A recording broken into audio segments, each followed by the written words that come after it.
So why you keep going back to old habits? Even when you feel so close to your goal or you're getting momentum and you're seeing progress, that should be enough to drive us forward. It doesn't necessarily. In fact, sometimes it can trigger going back to your old ways. We'll talk about that in a sec. So this is the pattern most of us get into. It's not for lack of discipline. I think all of us have a willpower battery that we can try to top up through rest, sleeping properly, minimizing stress, but that thing does drain throughout the course of the day, and we can't rely on willpower alone. So what happens when we suddenly find ourselves back in the pantry, old patterns, familiar comfort zones, without even consciously realizing it, and then shite, we're back in the same spot. So it's your internal GPS doing exactly what it's programmed to do, keep you exactly where you are, because that's the known, right? We talk about that all the time. A known hell versus an unknown heaven. Oftentimes, our nervous system chooses the familiar, even if it's not in our best interest in the long run. Why does that happen? Well, I mean, we've done things on autopilot for so long that our GPS knows our comfort zones, knows our familiar patterns and habits. And when you stray too far from that, your system activates this course correction back to familiar territory. So we need to update the coordinates, upgrade the system, or else you'll keep getting rerouted back to the old destination. It's called the comfort paradox. I don't know where I first heard this, but when you get so close to real change, it almost sets off these alarm bells that start signaling panic mode, and they pull you back to what feels comfortable. The whole crabs in the bucket idea, right? Where you're creating a new reality for yourself that's better by all standards, but you don't want it. Your nervous system thinks there's too much unknown with it. So you circle back. Okay. Why? Why? So I like this metaphor called the island. You picture yourself swimming towards a beautiful place, represents your goal, whatever that might be, your dream body, new relationship, new level of financial success. And the old shore where you started is the comfortable known. You've been there a long time. So nothing about your nervous system gets set off by that. And now the swim is that process to get to the new reality. And when you're almost there or you're making strides, that's that tension point when anxiety spikes. You know, a lot of times people in business get to a new level of success and they start spending money like wild. I want to get back to where I was, even though it doesn't make sense to do that. Subconsciously, it does. And that's where people panic and turn around and swim back to the old shore, mainly through their actions. You start to self-sabotage. So even though the island was in your periphery, the fear of the unknown pulls you back. Okay. Hopefully I'm not getting too woo here. We'll get back to the tangible shortly. So the more you want something, this is the idea we need to get wrap our heads around. The more we want something, the more you put it on a pedestal, the more distance you create, the more you feel undeserving of it. And that wanting builds this pressure. And that's where the resistance grows. It seems counterintuitive, but the more you want something now, the less likely you are to get it. I like the analogy of trying to hold a beach ball underwater. The harder you push, the stronger it fights you back, goes flying up in the air. Okay. Making sense so far? Type of one in the chat or just raise a finger? Yes. Okay, good. So the fix is the switch from wanting to choosing. This is where the power happens. Thanks, Zoom user. You might want to change your name if you don't mind. The three dots next to your square. I think you can easily do that. So the old energy is I need to make this happen. This is everything. I can't be okay without this. What if I fail? Like there's all constant pressure and desperation behind it. It's just like when you've been struggling to get a relationship and you approach someone at the bar in that energy, they either throw a drink in your face or turn away. Right? We don't want that. We want new energy of choosing the new reality for yourself because you're worth it. You know, you as a human being are deserving of anything you want. That's hard to wrap our heads around. But no big deal if it doesn't happen right this second. I'm calm and confident. Attention washes away, brings the goal down to your level. You're deserving of it. So it's right there within reach. So this shift we've talked about before, like force versus flow from a fat loss perspective. This is just a little different angle on it. When it comes to the barriers between you and your new reality you're chasing by joining this program, by doing other things, by investing in yourself, you still have to kind of pull down that barrier. Okay. Hopefully that makes sense. So we're going to first try to switch from that wanting, desperate energy to I choose this. It's right there for the taking. And you'll revert back all the time, but you have to be consciously aware that it's right there for you. So now we update our coordinates.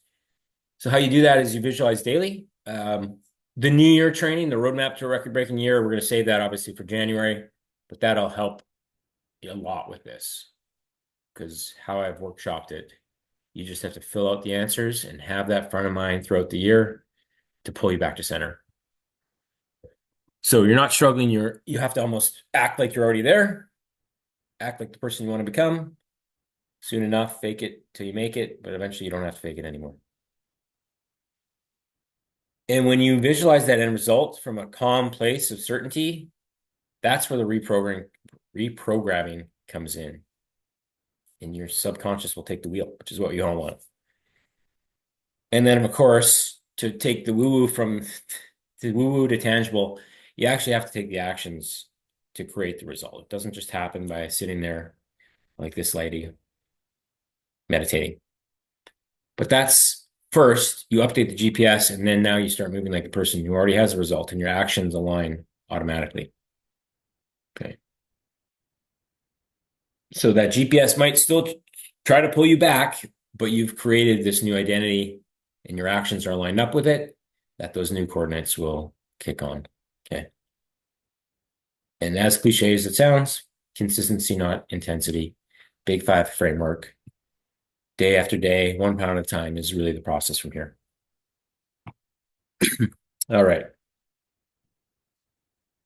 So yeah, next month's call, I guess we'll kind of map this out more in depth, but keep in mind. And then a big thing for me, at least, is kind of practicing gratitude for everything you already have. It just seems to translate to getting more of what you want. And hard to do if you're not liking everything in your current reality, but you do need to find things. Okay. And there's real science behind, if you practice gratitude daily, a lot of those journals now have it where you write down 3 things you're thankful for. You really have to not just write them down, but actually read them and really feel that in your nervous system. I think that's big because it actually lowers your stress. Brain works differently. Different frequency. Now we're getting really woo-woo, but I believe in this stuff. So try this over the next few weeks through the holidays. Is just write down 3 things you're thankful for. Potentially take it a step further and text 2 or 3 people you're thankful for.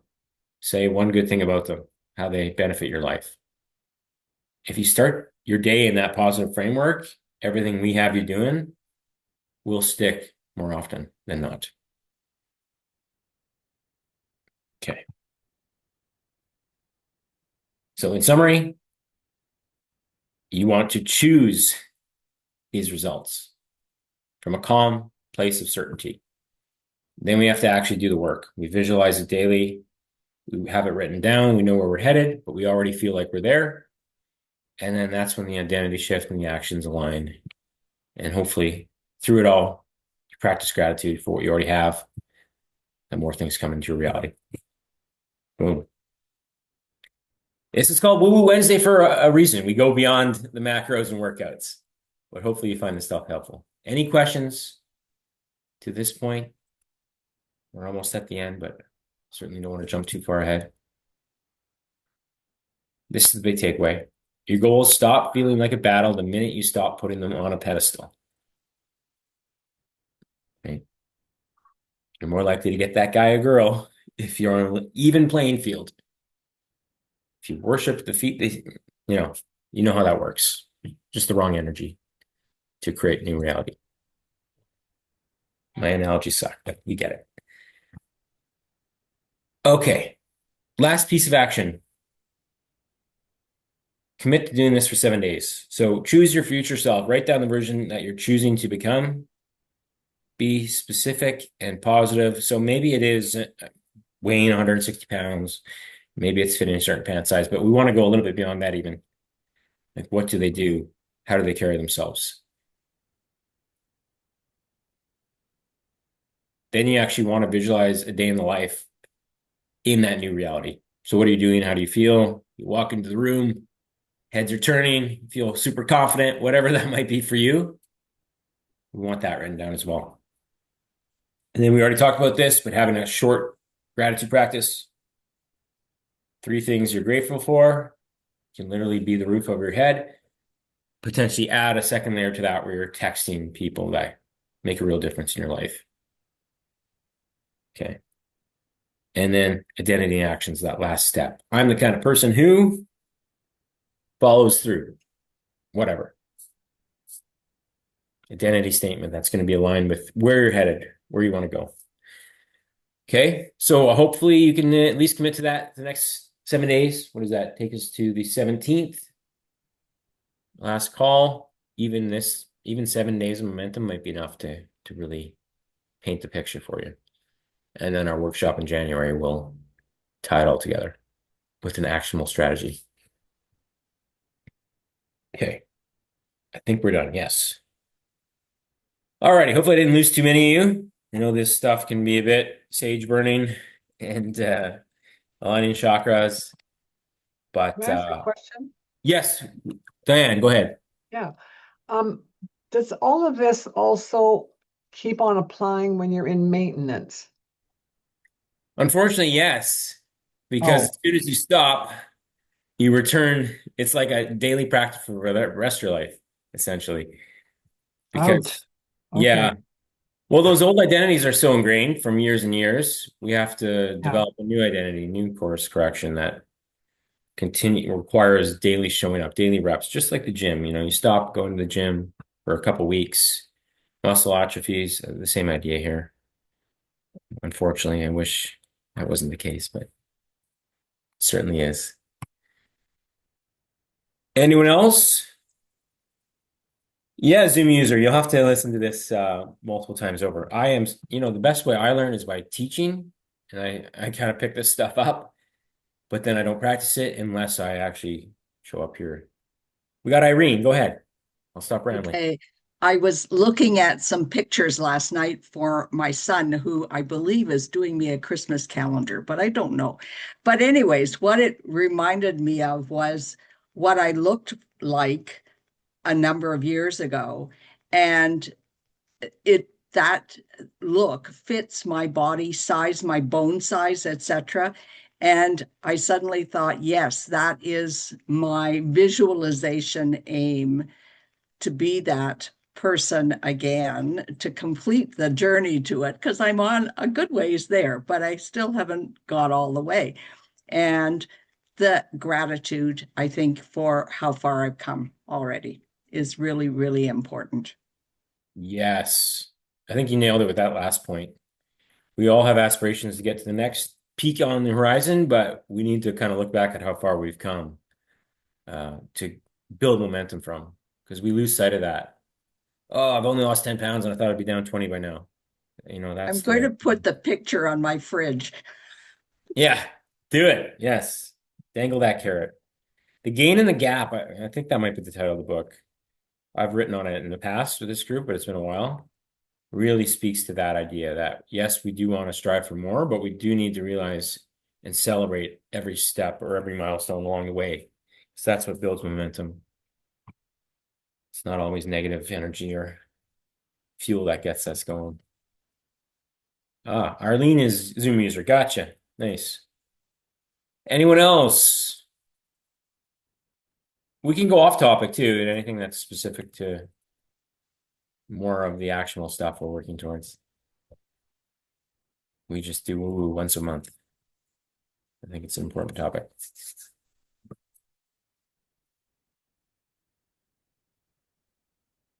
Don't be shy. Any fitness specific questions? Holiday stuff. Go I, ahead, yeah. Diane. Oh, sorry. Was somebody else? Oh, I don't think so, yeah. no. I unfortunately have been on so many diets and with professionals, lost the weight and put it all back on. So to me, the maintenance is going to be so critical because this is a good system that I'm on now. But I want to make sure the maintenance is going to, which it failed. I failed it every time and put the weight back on. Yeah, there's two parts to that equation. How you lose it is super critical to maintenance. So a lot of people can lose 20 pounds the wrong way. Half of it's Yeah. muscle and water, and metabolism's crash in the process. Everyone regains that weight. It's almost impossible. Yeah. I wrote about this in Monday's message about how we kind of shift phases and what's different, what stays the same. So if you missed that, I would revisit it. I might want to do a Okay. training on this too. Because that is almost the bigger challenge for the majority is once you get to your goal, how do you keep it that way? And part of it was given away by your message before, earlier in this call, where you kind of have to keep doing this stuff forever in order to Yeah. keep the results you got from it. But Yeah. there's different, you're not in a deficit, you're not hungry, all that kind of stuff. So I think that's a good idea for future calls to like get into Yeah. that. The great thing about this system is you're not starving yourself. Yeah, exactly. Okay. Sorry, I'm responding to chat.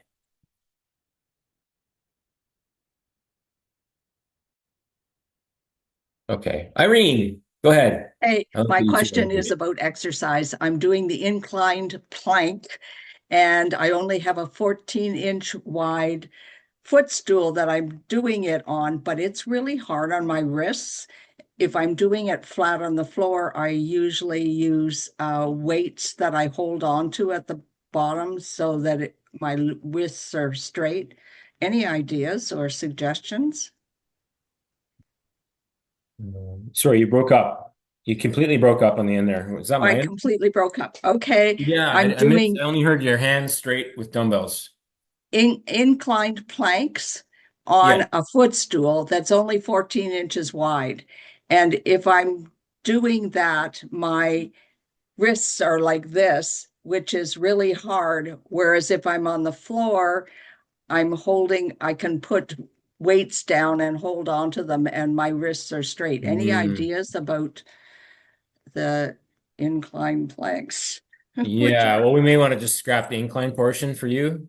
Um, and the weights you have, are they like hexagon where they're secure on an incline or they roll? They're like no, they can be secure on the floor. on the Like floor, but not on your wheel? they're just barbell, like the Yeah. regular weights with two ends, Yeah, yeah. Dumbbell. you know. So they're not secure though when you put those on the incline to keep your wrist straight? No, they're Yeah. not too secure there because it's not quite wide enough. Ah, okay. It's the I width, think not that's the surface. place. So Right. I have not figured out anything wide enough yet to do an incline plank on that isn't way Mhm. too high or Right. way too low. Yeah. I'm trying to think. Some people even roll up a couple of yoga mats to put elbows on for added incline, but I don't know if you would have Yeah. that at your place. Yeah, I don't have a great answer for you. Unfortunately, anyone else does, but um, I mean, Maybe nothing look wrong at with stick. child's toys. Child's Maybe, toys? yeah, look through those and see if there's something that's low and a little bit wider. I can't think of anything, but maybe Ah, the Irene's at thought. a stage where she has little kids, but Yeah, grandma. yeah, true, true. yeah. Long past children. Yeah. To borrow it from the neighbor. No. Yeah, let me do some thinking on that. I mean, there's no real huge advantage to changing the decline or incline. If you just go a little longer from a flat surface, that's fine. If the incline is just not working for you and your wrists, um, I would say we'll just swap it out. But yeah, I can try to come up with a short-term solution for you.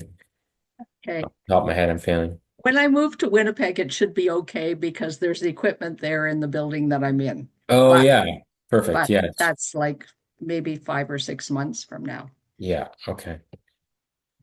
Yeah, that's the nice thing about a lot of these new builds is they do provide varying degrees of quality, but a shared gym space, some stuff. So good to know. Okay. Anything else, guys? A few minutes, but we can always wrap a little early. Hopefully this topic was helpful. It can almost confuse more than help initially, but I would encourage you to kind of watch back this replay, workshop that last slide, and try to go consistently for at least 7 days. See if it makes a difference. If it doesn't, scrap it, right? I mean, there's no hard rules here.